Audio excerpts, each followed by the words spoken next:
ha moltes lligues internes mateixes de la UDL, de futbol, de bàsquet o de tal, que jo crec que ajuden una mica a que tothom faci esport, que al cap i a la fi l'esport o l'activitat física és salut. Futbol, voleibol, atletisme, rugby, karate o taekwondo són només alguns dels esports que ofereix la Universitat de Lleida, que també dona una resposta molt similar en l'àmbit cultural amb l'Unicorn i la temporada musical. Té per objectiu favorir, potenciar, canalitzar les inquietuds musicals de la comunitat universitària. El servei universitari de més magnitud, el de Biblioteca i Documentació, genera en un any un volum de préstecs superior als 150.000 títols. La seva voluntat és la d'obrir-se a la societat i continuar compartint el seu fons. Facilita els recursos d'informació i els serveis de qualitat a tota la comunitat universitària i vol donar suport tant a la investigació, a la innovació, a la docència i a l'aprenentatge.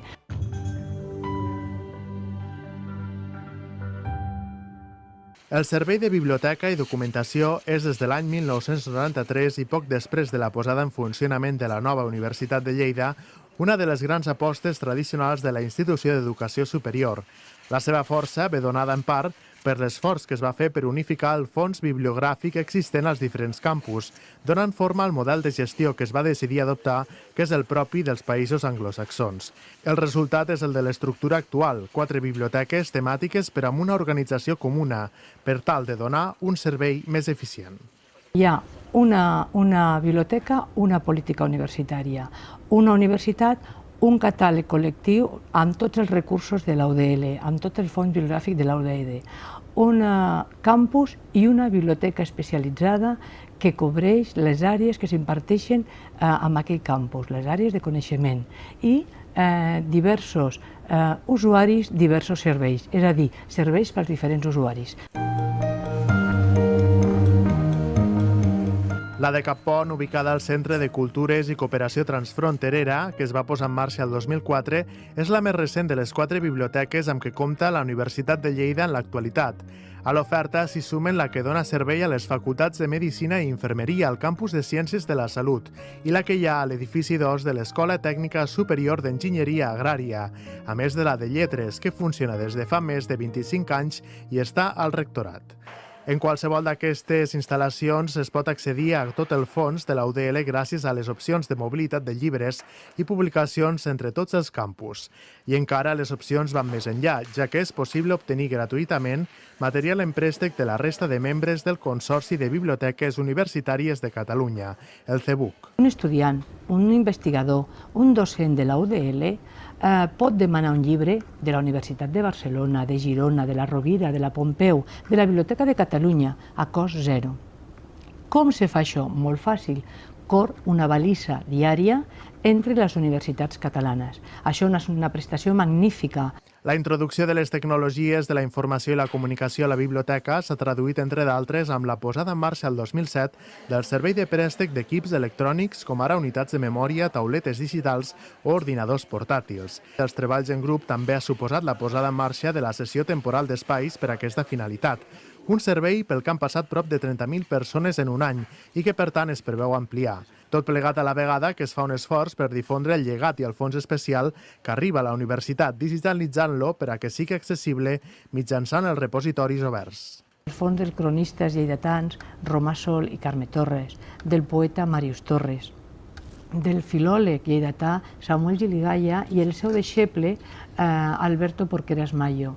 Tot aquest fons, la biblioteca, o bé amb ajuts del Ministeri, o bé amb recursos propis, digitalitza i posa a disposició del món en general i de la societat lleidatana i, per suposat, de la comunitat universitària aquests llegats i aquells fons especials que, si no, es podien quedar per la preservació en un espai tancat i només de consulta. No, els posa a disposició.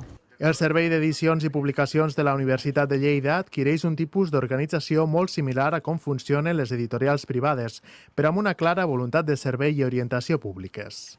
Publiquem tot el coneixement que emana dels investigadors, dels professors i de la gent que treballa a la UDL.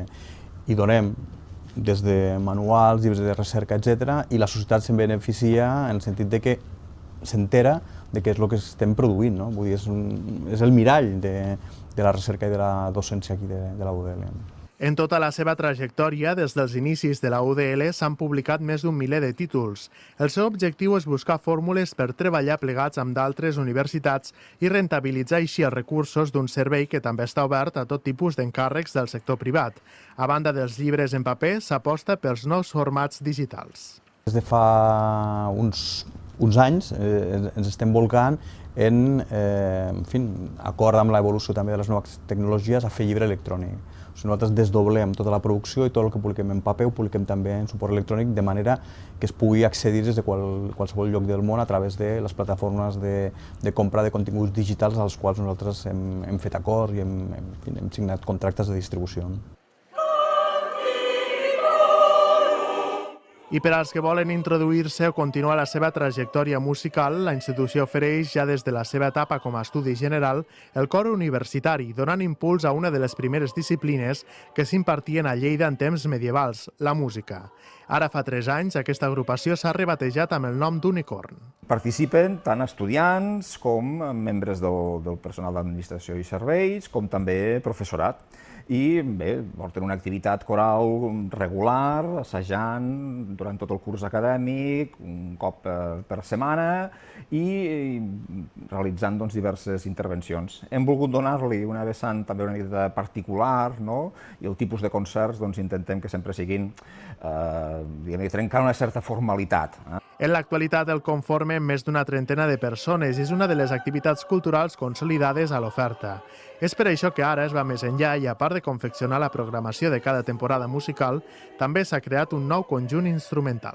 Per molta gent la música forma part de les seves vides, de les nostres vides, i compartir aquest neguit, compartir aquesta aspiració de créixer, de realitzar-se a través de sentir-se formar part d'una comunitat, que toques junts o que canten junts, sentir-se una part d'un engranatge per tal de realitzar quelcom d'una certa elevació espiritual, d'una bellesa. I el mateix passa en el terreny esportiu, que genera molt interès entre la comunitat universitària, superant el miler d'inscrits provinents de tots els centres i on la majoria dels quals accedeixen després a les lligues universitàries.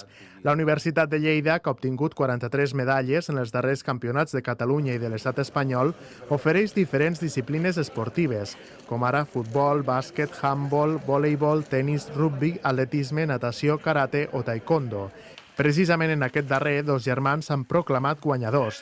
Provenen d'una família d'aficionats a aquest esport i han vist una bona combinació entre els aspirants que competeixen a les lligues universitàries, que juntament amb el suport que reben de la UDL els motiva encara més. Últimament, com tots els que estan a l'elit del nivell també són estudiants universitaris, ens trobem que hi ha molta gent d'aquest alt nivell que surt a competir al campionat universitari. Llavors, el campionat universitari també té últimament molt nivell, tot i que també hi ha gent que no ha competit mai a la seva vida i que diu, ostres, campionat universitari, doncs ja aniré. A mi m'agrada que des de la universitat facilitin i engresquin a la gent per practicar esport, perquè és molt important. I jo trobo, a part de, ja no simplement pel fet de fer esport és saludable, sinó és una manera de conèixer altra gent. Els marracos de la UDL mobilitzen a una 80ena de persones en algunes de les seves actuacions i la meitat, uns 40, assisteixen regularment als assajos. Destaquen l'oportunitat que suposa fer aquesta activitat d'equip, pròpia de la cultura catalana, com una forma de fomentar, diuen, les relacions tant entre ells com amb els estudiants d'altres universitats.